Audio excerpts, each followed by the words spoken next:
सभापति जी, मैं आपका धन्यवाद करता हूं कि आपने मुझे अवसर दिया है।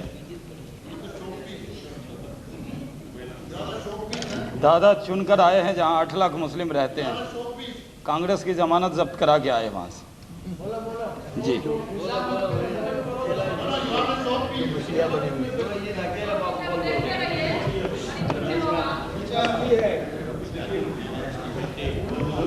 सभापति जी, रमज़ान का पवित्र महीना है और मैं रोज़े से हूँ और रोज़े में हमें ये बताया भी जाता है सब सच्ची बातें कहनी, इसलिए मैं यहाँ पर इसलिए तो आपको कभी मौका देते ही नहीं है। जब भी अक़लियत के भी इशू होते हैं तो कभी अक़लियत के किसी सांसद को मौका नहीं देते, सारा टाइम प्रिय डाले जाते हैं। ये भी बहुत बड़ा अन्याय अक़लियत के साथ कांग्रेस पार्टी करती है।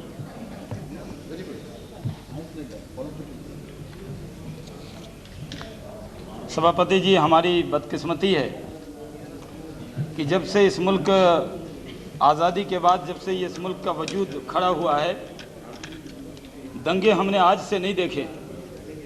दंगे 15 अगस्त 1947 से इस मुल्क ने देखा है और आज जिस तरह की स्पीच की गई है उससे ऐसा लगता है कि आपकी स्पीच अगर किसी दादा का कंठस्थ जाकर प्रियदा का किसी मुस्लिम समाज के व्यक्ति को पढ़ा दिया जाए तो उसे लगे कि हिंदुस्तान में उसका रहना बहुत मुश्किल हो गया है। ये सही है, 4 साल से हमारी सरकार है और 4 साल से अगर आप ये कहें, अभी आपने ऐसी स्पीच दी जैसे 4 साल से दंगे हो रहे हैं। आपने ये भी कहा है कि कांग्रेस के राज में भी दंगे हुए हैं और मैं कुछ मिसाल दे के फिर अपनी बात को शुरू करना चाहता हूँ। मैं कांग्रेस के जो पिछली सरकार जिससे इधर से आप उधर गए हैं, जब नरसिम्हा राव जी की सरकार थी, उसके ज़माने के कुछ आंकड़े प्रियदा आपके सामने अध्यक्ष जी के माध्यम से बताना चाहता हूँ। 1991 से 1995 तक कांग्रेस के राज में 6040 दंगे हुए और 4665 लोग मारे गए। और अगर मैं अपनी सरकार का 1998 से अभी हिसाब दूं तो पूरे दंगे में गुजरात की घटना पे मैं बाद में आऊँगा, 806 लोग मारे गए। अगर आंकड़ों के हिसाब से आज़ादी के बाद किसी सरकार को सबसे सेकुलर सरकार और किसी प्रधानमंत्री और गृह मंत्री को सबसे सेकुलर गृह मंत्री और प्रधानमंत्री कहा जाएगा तो वो मेरे नेता अटल बिहारी वाजपेयी और लाल कृष्ण आडवाणी जी। ये मैं आंकड़ों के हिसाब से कहना चाहता हूँ। मैं इसको पटल पर रखने के लिए भी पूरी तरह तैयार हूँ, क्योंकि आपने नरसिम्हा राव और यशवंतराव चौहान जी का ज़माना मैंने देखा है। उस ज़माने में मैं बहुत छोटा था और उस वक्त अगर आज मैं कह सकता हूँ, आप गुजरात की घटना से पूरे हिंदुस्तान के मुसलमानों को डरा नहीं सकते। आप ये इल्ज़ाम लगा रहे हैं कि गुजरात में हम हिंदू समाज का वोट लेना चाहते हैं। हम आप पर ये इल्ज़ाम लगाते हैं कि आप गुजरात के आड़ में भारत के मुसलमानों को डराकर उसका वोट फिर से लेना चाहते हैं। आप फिर से वोट बैंक की राजनीति करना चाहते हैं। आपने गुजरात के दंगे को जहां मिसाल बनाया, 8 महीने से आज आपने गोवा के अंदर भी इस बात की चर्चा की थी। मैं गोवा के अंदर चुनाव प्रचार में अध्यक्ष महोदय, मैं जानता हूं, मैं जब बोलता हूं ये मेरा तीसरा भाषण है। मुझे बहुत मेरी ऊर्जा तभी बढ़ती है जब उधर से लोग टोकते हैं, मुझे कोई एतराज नहीं है उसमें। जब आप टोकते हैं तो मेरी ऊर्जा बढ़ती है और मुझे बहुत ज़्यादा प्रोत्साहन मिलता है। गुजरात के दंगे हुए, 8 महीने से मैं बैठकर सभापति जी ये चर्चा सुन रहा हूँ।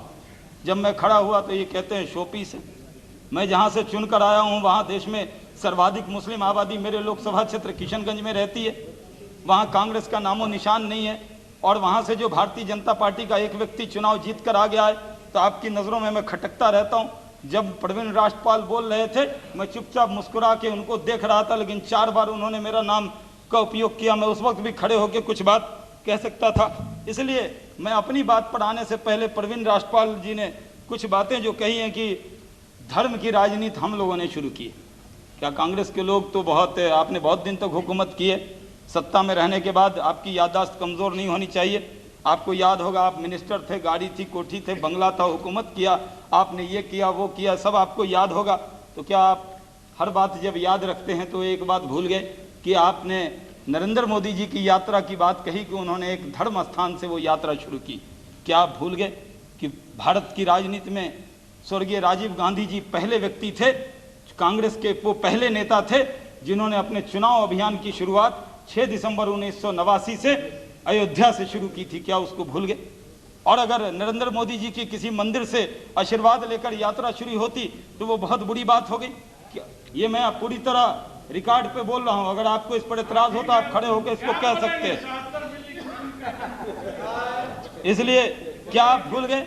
जब आप चुनाव अभियान में जाते हैं तो क्या आप मंदिर में जाकर पूजा करके या घर में किसी बड़े के आगे माथा टेक के नहीं जाते?